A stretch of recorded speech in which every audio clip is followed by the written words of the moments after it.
Jamaat-e Islami Hind Parigi student Islamic organisation ఆధ్వర్యంలో boycott Israel products అంటూ పోస్టర్ను విడుదల చేశారు.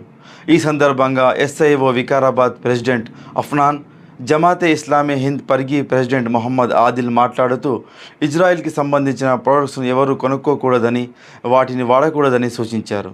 దీనివల్ల వారికి ఆర్థికంగా తగ్గడంతో దాడులను ఆపే అవకాశం ఉందని అన్నారు. ఈ కార్యక్రమంలో కమిటీ సభ్యులు తదితరులు పాల్గొన్నారు. मोहम्मद आदिल, प्रेसिडेंट जमात इस्लामी हिंद परिगी। मैं परिगी की आवाज़ से गुजारिश करता हूँ कि जितने भी सिलेक्टिव इजरायली प्रोडक्ट्स हैं, आप सब इन सारी प्रोडक्ट्स को खरीदना बंद कर दें ताकि हम इजराइल को माली तौर पर कमज़ोर कर सकें। वालेकुम रहमतुल्लाहि व बरकातुहू। ईसाई तेलंगाना की जानिब से जो कैंपेन शुरू किया गया है, जिसमें स्टॉप फॉर फंडिंग जेनोसाइड, ये जो इसराइली प्रोडक्ट्स है, जो सेलेक्टिव प्रोडक्ट्स है, ये इसराइल को माली हालत से मदद कर रहा है।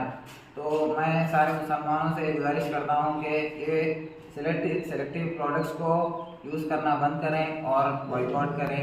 ये जो गाज़ा के बच्चों पर जुल्म हो रहा है, हम इसको माली ताकत से हम इसको रोक सकते हैं।